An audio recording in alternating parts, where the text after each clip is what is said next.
പ്രാചീന അത്ഭുതങ്ങളും മമ്മികളുടെ രഹസ്യങ്ങളും. ഹലോ സുഹൃത്തുക്കളെ, ചരിത്രത്തിന്റെ താളുകളിലേക്ക് നോക്കിയാൽ മനുഷ്യന്റെ ബുദ്ധിശക്തി കൊണ്ടും കഠിനാധ്വാനം കൊണ്ടും പടുത്തുയർത്തിയ ഒട്ടനവധി അത്ഭുതങ്ങൾ നമുക്ക് കാണാം. അതിൽ ഏറ്റവും ആകർഷകമായ ഒന്നാണ് പ്രാചീന ലോകത്തിലെ 7 അത്ഭുതങ്ങളും ഈജിപ്തിലെ മണലാരണ്യങ്ങളിൽ നൂറ്റാണ്ടുകളായി ഉറങ്ങിക്കിടക്കുന്ന മമ്മികളുടെ രഹസ്യങ്ങളും. മരണത്തെപ്പോലും തോൽപ്പിച്ചു കളയാൻ ശ്രമിച്ച ഒരു ജനതയുടെ കഥകളാണവ. ഇന്നത്തെ വീഡിയോയിലൂടെ നമ്മൾ യാത്ര ചെയ്യുന്നത് ഈ അതിശയകരമായ ലോകത്തിലേക്കാണ്. ഈ വിഷയത്തിൽ നിന്നും വരാൻ പോകുന്ന PSC പരീക്ഷകളിൽ ചോദിക്കാൻ ഏറ്റവും കൂടുതൽ സാധ്യതയുള്ള നമ്മൾ അറിഞ്ഞിരിക്കേണ്ട 50ലധികം ചോദ്യങ്ങളാണ് നമ്മൾ ഇന്ന് ചർച്ച ചെയ്യുന്നത്. ചരിത്രം ഇഷ്ടപ്പെടുന്നവർക്കും പരീക്ഷകൾക്ക് തയ്യാറെടുക്കുന്നവർക്കും ഒരുപോലെ ഉപകാരപ്പെടുന്ന ഒരു വീഡിയോയാണിത്. അതുകൊണ്ട് ഒട്ടും സമയം കളയാതെ നമുക്ക് നേരെ ചോദ്യങ്ങളിലേക്ക് കടക്കാം. 1. പ്രാചീന ലോകത്തിലെ 7 അത്ഭുതങ്ങളിൽ ഇന്ന് ഭൂമിയിൽ അവശേഷിക്കുന്ന ഏക അത്ഭുതം ഏതാണ്? ഉത്തരം: ഗിസയിലെ മഹാപിരമിഡ്, ഗ്രേറ്റ് പിരമിഡ് ഓഫ് ഗീസ. കാലപ്പഴക്കം കൊണ്ടും പ്രകൃതിക്ഷോഭങ്ങൾ കൊണ്ടും മറ്റ് 6 അത്ഭുതങ്ങളും തകർന്നുപോയെങ്കിലും 5000-ലധികം വർഷങ്ങൾ പിന്നിട്ടിട്ടും ഗിസയിലെ പിരമിഡ് ഇന്നും തലയുയർത്തി നിൽക്കുന്നുവെന്നത് അത്ഭുതകരമായ കാര്യമാണ്. 2. ഗിസയിലെ മഹാപിരമിഡ് നിർമ്മിച്ച ഈജിപ്ഷ്യൻ ഫറവോ ആരാണ്? ഉത്തരം: ഖുഫു രാജാവ് ഖുഫു. BC 2560 ഭരിച്ചിരുന്ന ഖുഫു രാജാവിന്റെ ശവകുടീരമായിട്ടാണ് ഈ ഭീമാകാരമായ പിരമിഡ് പണികഴിപ്പിച്ചത്. ഗ്രീക്കുകാർ ഇദ്ദേഹത്തെ ചിയോപ്സ് എന്നും വിളിക്കാറുണ്ട്. 3. ബാബിലോണിലെ തൂക്കുതോട്ടം, ഹാങ്ങിങ് ഗാർഡൻസ് ഓഫ് ബാബിലോൺ നിർമ്മിച്ച രാജാവ് ആരാണ്? ഉത്തരം: നെബൂഖദ്നേസർ രണ്ടാമൻ. നെബുഖദ്നെസർ 2 തന്റെ രാജ്ഞിയായ അമിറ്റിസിന് ജന്മനാട്ടിലെ പച്ചപ്പും മലനിരകളും മിസ് ചെയ്യാതിരിക്കാൻ വേണ്ടിയാണ് അദ്ദേഹം ഈ മനോഹരമായ കൃത്രിമത്തോട്ടം നിർമ്മിച്ചു നൽകിയത്. 4. ബാബിലോണിലെ തൂക്കുതോട്ടം സ്ഥിതി ചെയ്തിരുന്നതായി വിശ്വസിക്കപ്പെടുന്ന ഇന്നത്തെ രാജ്യം ഏതാണ്? ഉത്തരം: ഇറാഖ്. പ്രാചീന മെസൊപ്പൊട്ടേമിയൻ സംസ്കാരം നിലനിന്നിരുന്ന ഇന്നത്തെ ഇറാഖിലെ അൽഹില്ല എന്ന പ്രദേശത്താണ് ഇത് ഉണ്ടായിരുന്നതെന്ന് ചരിത്രകാരന്മാർ കരുതുന്നു. 5. ബാബിലോണിലെ തൂക്കുതോട്ടം ഏത് നദിയുടെ തീരത്താണ് സ്ഥിതി ചെയ്തിരുന്നത്? ഉത്തരം: യൂഫ്രട്ടീസ്. നദീതീരത്ത് വലിയ തൂണുകളിൽ തട്ടുകളായി നിർമ്മിച്ച് നദിയിലെ വെള്ളം മുകളിലേക്ക് പമ്പ് ചെയ്താണ് ഈ തോട്ടം അക്കാലത്ത് പരിപാലിച്ചിരുന്നത്. 6. ഒളിമ്പിയയിലെ സിയൂസ് പ്രതിമ, statue of Zeus at Olympia നിർമ്മിച്ച പ്രശസ്ത ഗ്രീക്ക് ശില്പി ആരാണ്? ഉത്തരം: ഫിഡിയാസ്. പ്രാചീന ഗ്രീസിലെ ഏറ്റവും പ്രശസ്തനായ ശില്പിയായിരുന്നു ഫിദിയാസ്. ഗ്രീക്ക് പുരാണത്തിലെ പ്രധാന ദൈവമായ സിയൂസിന്റെ 40 അടിയിലധികം ഉയരമുള്ള പ്രതിമയാണ് അദ്ദേഹം നിർമ്മിച്ചത്. 7. ഒളിമ്പിയയിലെ സിയൂസ് പ്രതിമ നിർമ്മിക്കാൻ പ്രധാനമായും ഉപയോഗിച്ച വിലപിടിപ്പുള്ള വസ്തുക്കൾ ഏവ? ഉത്തരം: ആനക്കൊമ്പും സ്വർണവും. ക്രൈസലഫന്റൈൻ. തടികൊണ്ടുണ്ടാക്കിയ ചട്ടക്കൂടിനു മുകളിൽ ആനക്കൊമ്പും സ്വർണ്ണ തകിടുകളും പതിച്ചാണ് ഈ അത്ഭുതശില്പം അക്കാലത്ത് പൂർത്തിയാക്കിയത്. 8. പ്രാചീന അത്ഭുതങ്ങളിൽ ഒന്നായ എഫേസസിലെ ആർതെമിസ് ക്ഷേത്രം ഇന്ന് ഏത് രാജ്യത്തിലാണ്? ഉത്തരം: തുർക്കി. ഗ്രീക്ക് ദേവതയായ ആർതെമിസിനു വേണ്ടി വെങ്കലവും മാർബിളും ഉപയോഗിച്ച് നിർമ്മിച്ച ഈ വലിയ ക്ഷേത്രം പിന്നീട് പലതവണ ആക്രമിക്കപ്പെടുകയും തകർക്കപ്പെടുകയും ചെയ്തു. 9. ഹാലിക്കർനാസസിലെ മൗസോളിയം അറ്റ് ഹാലിക്കർനാസസ് ആരുടെ ശവകുടീരമാണ്? ഉത്തരം: മൗസോളസ് രാജാവ് മൗസോലസ്. കാരിയയിലെ ഭരണാധികാരിയായിരുന്ന മൗസോളസിന്റെ മരണശേഷം അദ്ദേഹത്തിന്റെ ഭാര്യയും സഹോദരിയുമായിരുന്ന ആർടെമിസിയ നിർമ്മിച്ച മനോഹരമായ സ്മാരകമാണിത്. 10. ഏത് അത്ഭുതത്തിന്റെ പേരിൽ നിന്നാണ് വലിയ ശവകുടീരങ്ങളെ സൂചിപ്പിക്കുന്ന മൗസോളിയം എന്ന പദമുണ്ടായത്? ഉത്തരം: ഹാലിക്കർനാസസിലെ മൗസോളിയം. മൗസോളസ് രാജാവിന്റെ ശവകുടീരത്തിന്റെ അസാധാരണമായ ഭംഗിയും വലിപ്പവും കാരണം പിന്നീട് പണിതുയർത്തിയ വലിയ ശവകുടീരങ്ങൾക്കെല്ലാം മൗസോളിയം എന്ന് വിളിക്കാൻ തുടങ്ങി. 11. റോഡ്സിലെ കൊളോസസ് പ്രതിമ, കൊളോസസ് ഓഫ് റോഡ്സ് ഏത് ഗ്രീക്ക് ദൈവത്തിന്റേതായിരുന്നു? ഉത്തരം: ഹീലിയോസ് സൂര്യദേവൻ. റോഡ്സ് ദ്വീപിലെ ജനങ്ങൾ തങ്ങളുടെ യുദ്ധവിജയത്തിന്റെ സ്മരണയ്ക്കായി നിർമ്മിച്ച 100 അടിയിലധികം ഉയരമുള്ള വെങ്കല പ്രതിമയായിരുന്നു ഇത്. 12. പ്രാചീന അത്ഭുതങ്ങളിൽ ഏറ്റവും കുറഞ്ഞ കാലം മാത്രം നിലനിന്ന അത്ഭുതം ഏതാണ്? ഉത്തരം: കൊളോസസ് ഓഫ് റോഡ്സ്. നിർമ്മിച്ച് വെറും 54 വർഷങ്ങൾ കഴിഞ്ഞപ്പോഴേക്കും BC 226-ലുണ്ടായ ഒരു വലിയ ഭൂകമ്പത്തിൽ ഈ ഭീമൻ പ്രതിമ തകർന്നു വീഴുകയായിരുന്നു. 13. അലക്സാൻഡ്രിയയിലെ വിളക്കുമാടം, ലൈറ്റ് ഹൌസ് ഓഫ് അലക്സാൻഡ്രിയ സ്ഥിതി ചെയ്തിരുന്ന ദ്വീപ് ഏതാണ്? ഉത്തരം: ഫാറോസ്. കടലിലൂടെ വരുന്ന കപ്പലുകൾക്ക് വഴി കാണിക്കാൻ ഈജിപ്തിലെ അലക്സാൻഡ്രിയ തീരത്തുള്ള ഫാറോസ് ദ്വീപിലാണ് ഈ വൻഗോപുരം നിർമ്മിച്ചത്. 14. പ്രാചീന അത്ഭുതങ്ങളിൽ ഏറ്റവും ഒടുവിൽ തകർക്കപ്പെട്ടത് ഏതാണ്? ഉത്തരം: അലക്സാൻഡ്രിയയിലെ വിളക്കുമാടം. നിരവധി ഭൂകമ്പങ്ങളെ അതിജീവിച്ച ഈ വിളക്കുമാടം ഒടുവിൽ AD 14 നൂറ്റാണ്ടിലുണ്ടായ ശക്തമായ ഭൂകമ്പത്തിലാണ് പൂർണ്ണമായും തകർന്നത്. 15. പ്രാചീന അത്ഭുതങ്ങളുടെ ഒരു പട്ടിക ആദ്യമായി തയ്യാറാക്കിയതായി കരുതപ്പെടുന്നത് ആരാണ്? ഉത്തരം സിഡോണിലെ ആന്റിപേറ്റർ ഓഫ് സൈഡോൺ. BC 2 നൂറ്റാണ്ടിൽ ജീവിച്ചിരുന്ന ആന്റിപേറ്റർ എന്ന ഗ്രീക്ക് കവിയാണ് തന്റെ കവിതയിലൂടെ ലോകത്തിലെ 7 വലിയ അത്ഭുതങ്ങളെ ആദ്യമായി രേഖപ്പെടുത്തിയത്. 16. നൈൽ നദിയുടെ ദാനം, ഗിഫ്റ്റ് ഓഫ് ദ നൈൽ എന്നറിയപ്പെടുന്ന രാജ്യമേതാണ്? ഉത്തരം ഈജിപ്ത്. കത്തുന്ന മരുഭൂമിക്കിടയിലും ഈജിപ്തിന് ജീവനും ഫലഭൂയിഷ്ഠതയും നൽകി ഒരു വലിയ സംസ്കാരത്തെ വളർത്തിയത് നൈൽ നദിയായതുകൊണ്ടാണ് ചരിത്രത്തിൽ ഇതിനെ ഇങ്ങനെ വിശേഷിപ്പിക്കുന്നത്. 17. ഈജിപ്തിനെ നൈൽ നദിയുടെ ദാനം എന്ന് വിശേഷിപ്പിച്ചതാരാണ്? ഉത്തരം ഹെറോഡോട്ടസ്. ചരിത്രത്തിന്റെ പിതാവ് എന്നറിയപ്പെടുന്ന പ്രശസ്ത ഗ്രീക്ക് ചരിത്രകാരനായ ഹെറോഡോട്ടസാണ് ഈ പ്രശസ്തമായ വാചകം പറഞ്ഞത്. 18. പ്രാചീന ഈജിപ്തിലെ രാജാക്കന്മാർ അറിയപ്പെട്ടിരുന്ന പൊതുനാമം എന്താണ്? ഉത്തരം ഫാറോസ്. ഈജിപ്തുകാർ തങ്ങളുടെ രാജാക്കന്മാരെ വെറും ഭരണാധികാരികളായല്ല, മറിച്ച് ദൈവത്തിന്റെ ഭൂമിയിലെ പ്രതിരൂപങ്ങളായിട്ടാണ് ആരാധിച്ചിരുന്നത്. 19. ഈജിപ്തുകാർ മൃതദേഹം കേടുകൂടാതെ സൂക്ഷിക്കാൻ ഉപയോഗിച്ചിരുന്ന ശാസ്ത്രീയ രീതി ഏതാണ്? ഉത്തരം മമ്മിഫിക്കേഷൻ. മരണാനന്തര ജീവിതത്തിൽ ആത്മാവിന് തിരികെ വരാൻ ശരീരം ആവശ്യമാണെന്ന ശക്തമായ വിശ്വാസമാണ് മമ്മികൾ നിർമ്മിക്കാൻ അവരെ പ്രേരിപ്പിച്ചത്. 20. മമ്മിഫിക്കേഷൻ പ്രക്രിയയിൽ ശരീരത്തിൽ നിന്നും ഈർപ്പം പൂർണ്ണമായി നീക്കം ചെയ്യാൻ ഉപയോഗിച്ചിരുന്ന പ്രകൃതിദത്ത ഉപ്പ് ഏതാണ്? ഉത്തരം നാട്രോൺ. സോഡിയം കാർബണേറ്റും സോഡിയം ബൈകാർബണേറ്റും അടങ്ങിയ ഈ ഉപ്പ് ശരീരത്തിലെ വെള്ളം മുഴുവൻ വലിച്ച് മൃതദേഹം ജീർണിക്കുന്നത് തടയുന്നു. 21. ഒരു മമ്മി ഉണ്ടാക്കിയെടുക്കുന്ന പ്രക്രിയ പൂർത്തിയാക്കാൻ സാധാരണയായി എത്ര ദിവസങ്ങൾ എടുത്തിരുന്നു? ഉത്തരം 70 ദിവസങ്ങൾ. മൃതദേഹം കഴുകി വൃത്തിയാക്കുന്നതു മുതൽ നാട്രോൺ ഉപ്പിലിടുന്നതും ഒടുവിൽ ലിനൻ തുണികൊണ്ട് പൊതിയുന്നതുവരെയുള്ള ചടങ്ങുകൾക്ക് കൃത്യം 70 ദിവസമാണ് അവർ എടുത്തിരുന്നത്. 22.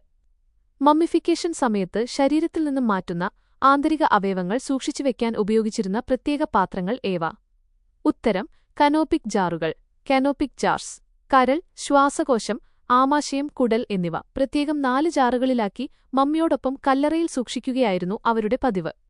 23.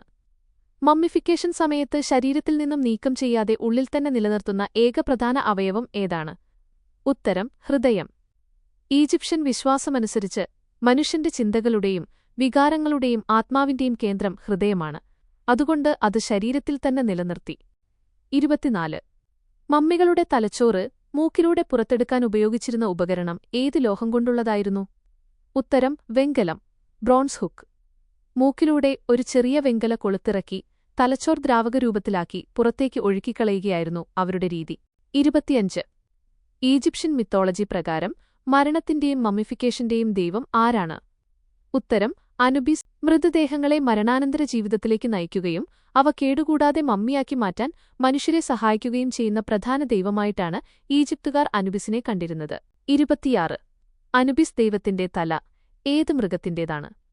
ഉത്തരം ജാക്കൽ, കുറുക്കൻ, കാട്ടുനായി. ശ്മശാനങ്ങൾക്ക് കാവൽ നിൽക്കുന്ന കറുത്ത കാട്ടുനായുടെ അല്ലെങ്കിൽ കുറുക്കന്റെ തലയാണ് അനുബിസ് ദൈവത്തിന് അവർ നൽകിയിരിക്കുന്നത്. 27. പ്രാചീന ഈജിപ്തിലെ ചിത്രലിപി അറിയപ്പെടുന്നത് എങ്ങനെയാണ്? ഉത്തരം ഹൈറോഗ്ലിഫിക്സ്. ചിഹ്നങ്ങളും ചിത്രങ്ങളും ഉപയോഗിച്ച് എഴുതിയിരുന്ന ഈ ലിപി അക്കാലത്ത് പൂജാരിമാരും രാജകുടുംബങ്ങളും മാത്രമാണ് ഉപയോഗിച്ചിരുന്നത്. 28. ഹീറോഗ്ലിഫിക്സ് ലിപികൾ വായിച്ചെടുക്കാൻ ഗവേഷകരെ സഹായിച്ച പ്രശസ്തമായ ചരിത്രരേഖ ഏതാണ്? ഉത്തരം റോസറ്റാ സ്റ്റോൺ. 1799 ഈജിപ്തിൽ നിന്നും കണ്ടെത്തിയ ഈ കല്ലിൽ ഒരേ കാര്യം തന്നെ 3 വ്യത്യസ്ത ലിപികളിൽ ഹീറോഗ്ലിഫിക്സ്, ഡെമോട്ടിക്, ഗ്രീക്ക് എഴുതിയിട്ടുണ്ടായിരുന്നു. 29. റൊസറ്റാ സ്റ്റോണിൽ എത്ര തരം ലിപികളാണ് ഉണ്ടായിരുന്നത്? ഉത്തരം 3. മുകളിൽ പറഞ്ഞ 3 ലിപികളിൽ ഗ്രീക്ക് ഭാഷ ഗവേഷകർക്ക് അറിയാമായിരുന്നതുകൊണ്ടാണ് ഹീറോഗ്ലിഫിക്സ് വിജയകരമായി വായിച്ചെടുക്കാൻ സാധിച്ചത്. 30. ഈജിപ്തുകാർ പേപ്പർ നിർമ്മിക്കാൻ ഉപയോഗിച്ചിരുന്ന നൈൽ നദീതീരത്ത് വളരുന്ന ചെടി ഏതാണ്? ഉത്തരം പപ്പായറസ്. ഈ പപ്പൈറസ് ചെടിയുടെ പേരിൽ നിന്നാണ് പിൽക്കാലത്ത് ഇംഗ്ലീഷിലെ പേപ്പർ എന്ന വാക്കുണ്ടായത്. 31. ഈജിപ്തിലെ ഏറ്റവും പ്രശസ്തനായ ബാലഫറവോ ബോയ്ക്കിംഗ് ആരാണ്? ഉത്തരം ടുട്ടൻഖാമുൻ. വെറും 9-ാം വയസ്സിൽ അധികാരത്തിൽ വരികയും 19-ാം വയസ്സിൽ ദുരൂഹ സാഹചര്യത്തിൽ മരണപ്പെടുകയും ചെയ്ത രാജാവാണ് അദ്ദേഹം. 32. ടുട്ടൻഖാമന്റെ കേടുപാടുകൾ കൂടാത്ത കല്ലറ കണ്ടെത്തിയ ബ്രിട്ടീഷ് പുരാവസ്തു ഗവേഷകൻ ആരാണ്?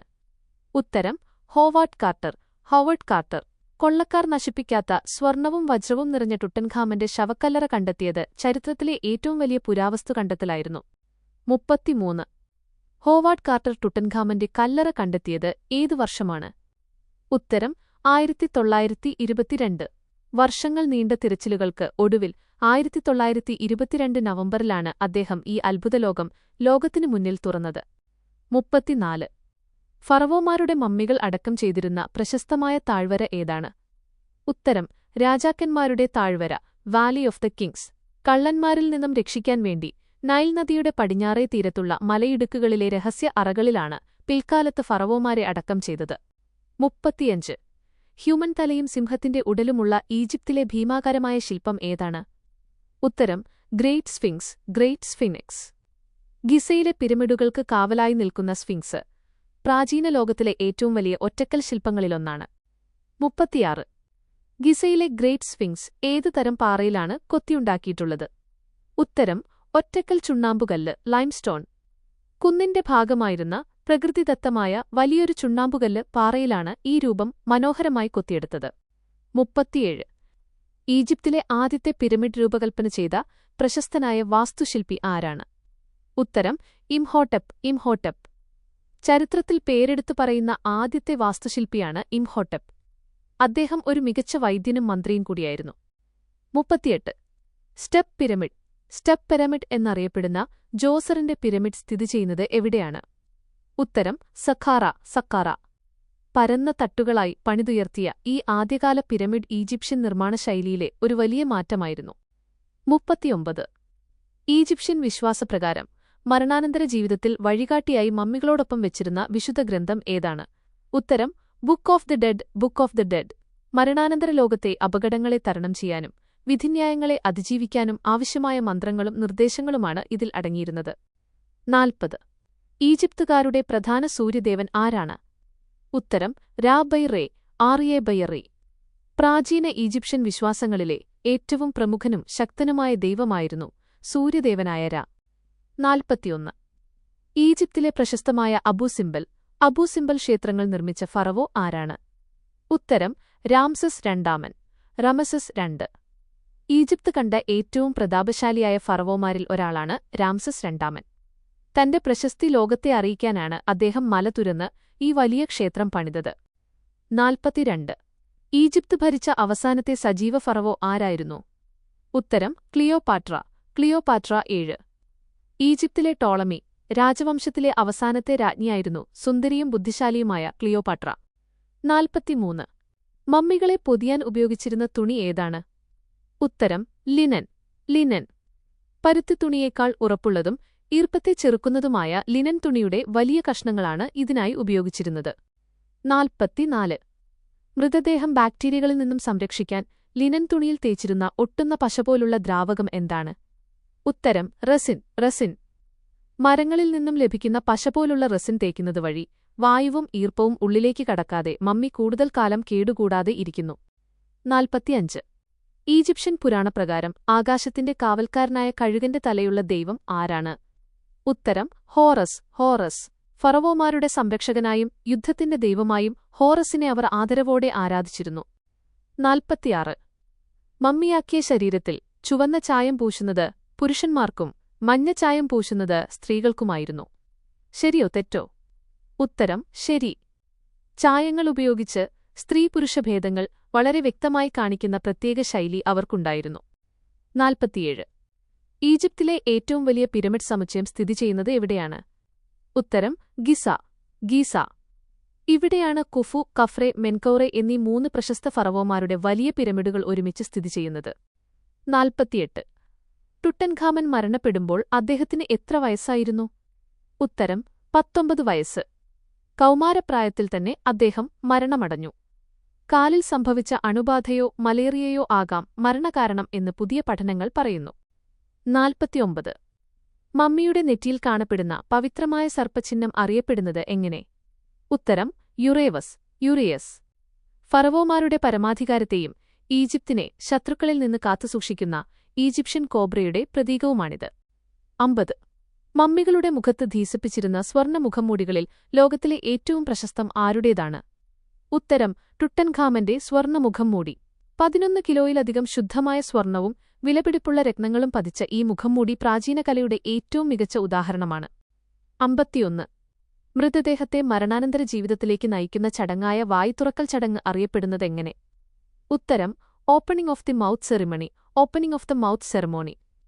ഈ ചടങ്ങിലൂടെ മരിച്ച വ്യക്തിക്ക് മരണാനന്തര ജീവിതത്തിൽ ശ്വസിക്കാനും സംസാരിക്കാനും ഭക്ഷണം കഴിക്കാനും സാധിക്കുമെന്നാണ് അവർ ശക്തമായി വിശ്വസിച്ചിരുന്നത്. 52. ഗിസയിലെ മഹാപിരമിഡിന്റെ ഉയരം ഏകദേശം എത്രയാണ്? ഉത്തരം 146.6 മീറ്റർ, 481 അടി. നിർമ്മാണ സമയത്ത് ഇത്രയും ഉയരമുണ്ടായിരുന്ന പിരമിഡ് 5000 വർഷത്തോളം മനുഷ്യൻ നിർമ്മിച്ചതിൽ വച്ച് ലോകത്തിലെ ഏറ്റവും ഉയരമുള്ള നിർമ്മിതിയായി നിലകൊണ്ടു. അപ്പോൾ കൂട്ടുകാരെ, നമ്മൾ ഈ 52 ചോദ്യങ്ങളും അവയുടെ പിന്നിലെ രസകരമായ കാര്യങ്ങളും പഠിച്ചുകഴിഞ്ഞു.